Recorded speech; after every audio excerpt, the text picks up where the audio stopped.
So in Grasshopper, I'm going to start with a very simple surface. And this surface is going to be what I use to map curves onto. From those curves, I can generate virtually any pattern. I can map things onto it, manipulate that surface in ways that I couldn't before. So I'm going to show you this kind of backbone for many of the Grasshopper definitions that I've written. So I'm going to just create a surface in Rhino. And this will work for virtually any surface. I'm going to say select it and say points on to turn on its control points, just so I can manipulate this surface and you can look at it three-dimensionally. So all surfaces are broken up into U and V isocurves.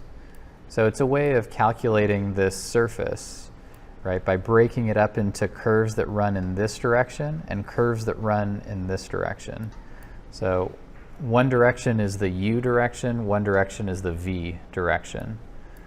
And so what we're going to do is create a script that extracts those curves that we can then either use to create strips of something, or, you know, for example, we'll start by subdividing this into its isocurves. All right, so whenever we start a definition from scratch, you want to first come up with the pseudocode. So you first want to design the kind of logic of it. So we're going to start by saying, in the beginning, we're going to grab one of these edges. From that edge, we're going to subdivide it into points, and then we're going to take those points and grab the closest point on the surface, and then from that point, we're going to extract the isocurves that follow from that point.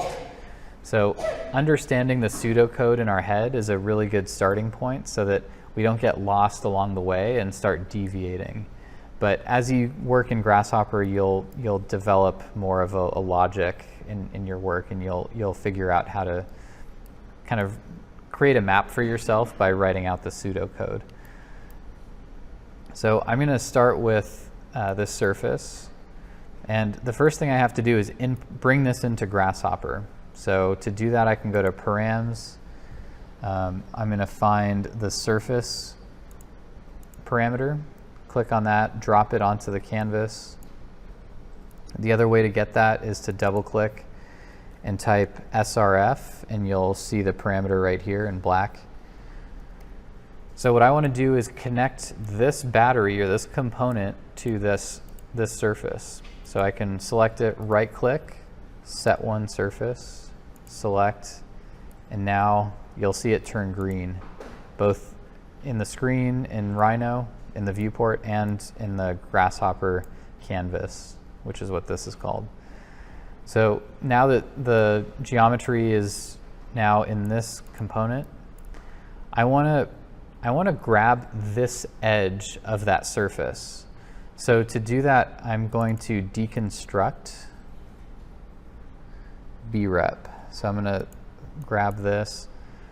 So deconstruct brep is a way for me to basically take any geometry, any brep, which could be a surface or polysurface, and it takes it and then it breaks it up into its component parts. So the face, the edges, and the vertices all can be extracted with this component. So it takes the surface, inputs it, and you can see that when I select this, all of those things are selected: the edges, the face, and the vertices.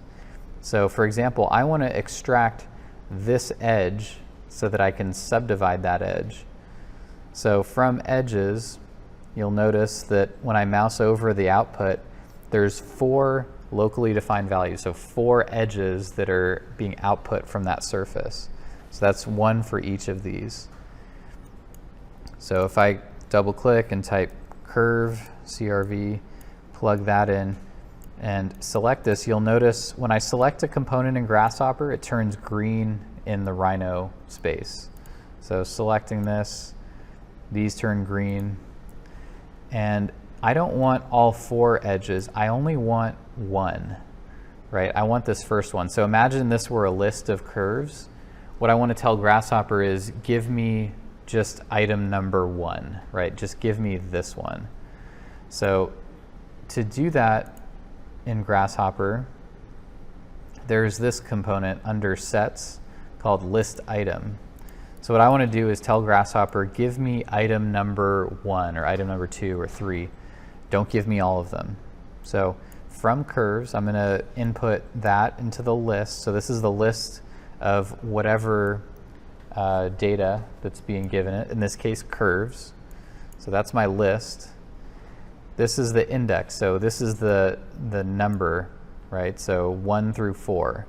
Now Grasshopper, like any computing software, it doesn't start counting at 1, it starts counting at 0. So that's why when I mouse over this, the default is set to 0, and it's grabbing this edge because it starts counting at 0, 1, 2, and 3. So if I input a number into this, let's say I want item number 2, double click, give it a slider, plug that in. You'll notice that this edge is now highlighted up here in green. So as I change this slider from 0, 1, 2, and 3, now this is the edge that I want. Okay, so I've now pulled list number 3 from this series of curves, right? So when I click on this, this is all of them. I click on this, it's just the one we want. All right, so now I've taken a surface, I've extracted the 4 edges from it, I've narrowed it down to the 1 edge that I want, and now I'm going to divide it. So I can go to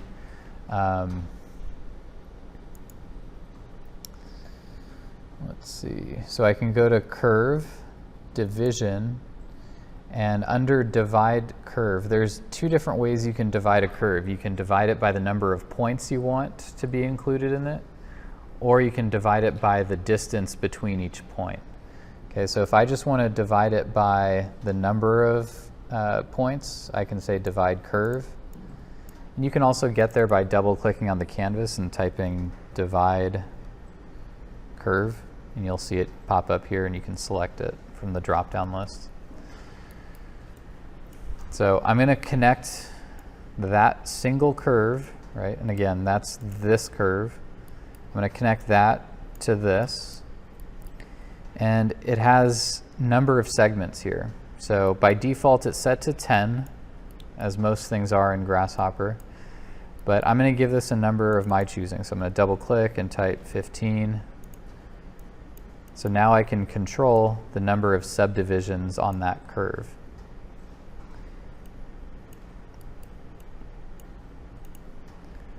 You know, and any of these components can work independently. I'm showing you an example to achieve a specific goal, but if you were to just take a curve and subdivide it, you can take any number of these components and make your own script, right? So that's the beauty of this. These are all the ingredients, and you can customize these in any way you see fit.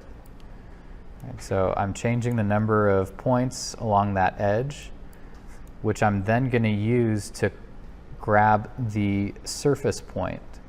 So Rhino sees geometry in different ways. So there's the point has a coordinate in its x, y, and z location. So any Euclidean organizing system in geometry has a point has an x, a y, and a z value, right? So that's what these points are in. But I want to grab the UV value of those points, because remember, the surface has a U and a V piece of information that I can then gather and use that UV to create these striations.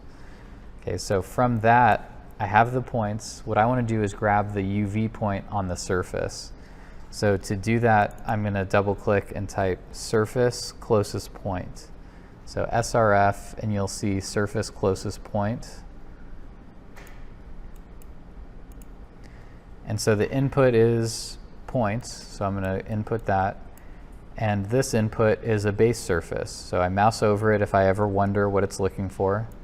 And the base surface, in this case, is that original surface. I'm going to plug that in up here. Okay, so into S is my original surface. Into P are these points that I created. All right, so I have points. And now you'll notice that these are UV points that I can use. So if I mouse over this, these are the points. And notice, like we said, there's X, Y, and Z values. When I mouse over it, you can see for each point is its own row. And the X, Y, and Z values for that specific point are what you see in the columns. Okay, so every point has a X, Y, and Z value here. But if I mouse over this, these are a little different. They're showing the UV values. So these are the points that I'm going to then use in this script. All right, so I'm going to double click and type isocurve. So isocurve, I'm going to bring that in, or iso. And what this is going to do is it's going to extract the curve at this point. So it's asking for a base surface, so I'm going to plug in my original surface. But it's now asking for the UV point, which I now have here. And so when I plug that in, it's now giving me the striations or the UV values on that surface that I'm looking for. Okay, so anytime you have a surface that you want to subdivide, this is one of the ways to do it. I can then grab these. So in the U direction, it has 16 values. In the V direction, it has 16 values because it's getting not just this curve on that point, it's grabbing this curve on this point and this curve, right? But those are all in the same place. So I'm going to double click, type curve, and I'm noticing that when I plug it in to U, these are the curves that I want. V, these are the curves that I don't want. So I'm just going to select this. And I should say, if you want to connect multiple components to one battery, you can hold Shift and drag, and now you have two things. If you want to disconnect, hold Control, click and drag, and you've removed it. So Control. Okay, so connecting it. And you'll notice when a component is disconnected and not calculating any data, it's left orange. But only when I connect it, it turns gray. And when I select it, it turns green, meaning that it's working. All right, and so from there, I can take these curves, I can select them, middle mouse click, and bake. And now I have them in Rhino. All right, so you might be thinking, what's the value in that? You know, why is that so important? Well, anytime you're panelizing a surface or creating a pattern on a surface, this is a really effective way to do that. So I can type Grasshopper. So I have this list of curves. Let's say I want to simplify this surface. I can reduce my number of points from 15 down to 5. And I could kind of create a surface that's a series of fins, for example. So what I can do is say, okay, this curve I want you to loft with this curve loft with this, basically subdividing this into 5 different surfaces. Okay, to do that, I'm going to take this. What I want to do is say, okay, you're in a list of curves here. Shift the list up so that instead of counting 0 here, it's going to count 0 here, right? So it'll go 0, 1, 2, 3, 4, 5 for the first one. And then the second list is going to go 0, 1, 2, 3, 4, 5. Okay, so I can double click, type Shift. I'm going to shift this list. First thing I'm going to do is flatten that. And again, this is more advanced, but just an example here. So right click, flattened, shifted the list, And I'm going to do under surface, there is a ruled surface component. This is similar to a loft, but it only inputs 2 curves, makes things simple. So I'm going to take my original curves and my shifted curves and create a series of ruled surfaces. So if I mouse over this, these are 6 untrimmed surfaces that are being generated. And just to make this simple, I'm going to select all this, right click, preview off, and then bake this last one.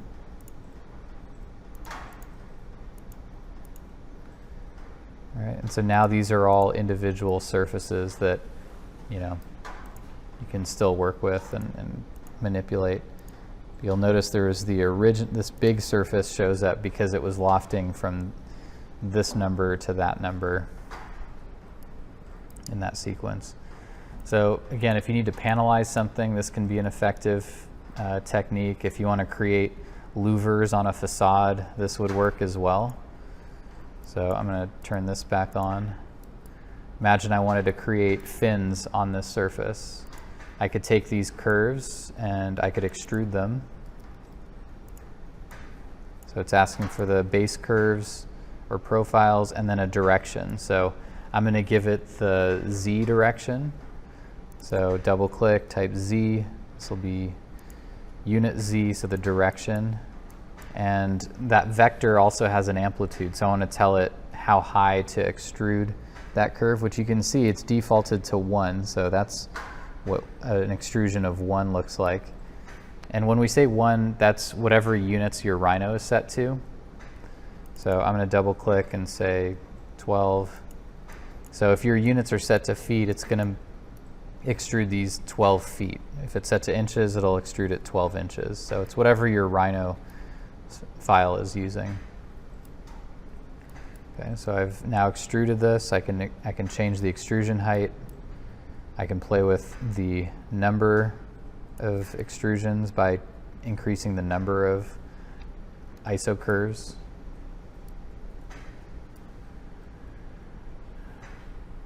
All right, so there's a lot of things that we can do with that script. I just wanted to highlight some of the things that you can do, but it's a starting point, and this can be the basis of a lot of the Grasshopper definitions that you'll write, simply subdividing a surface.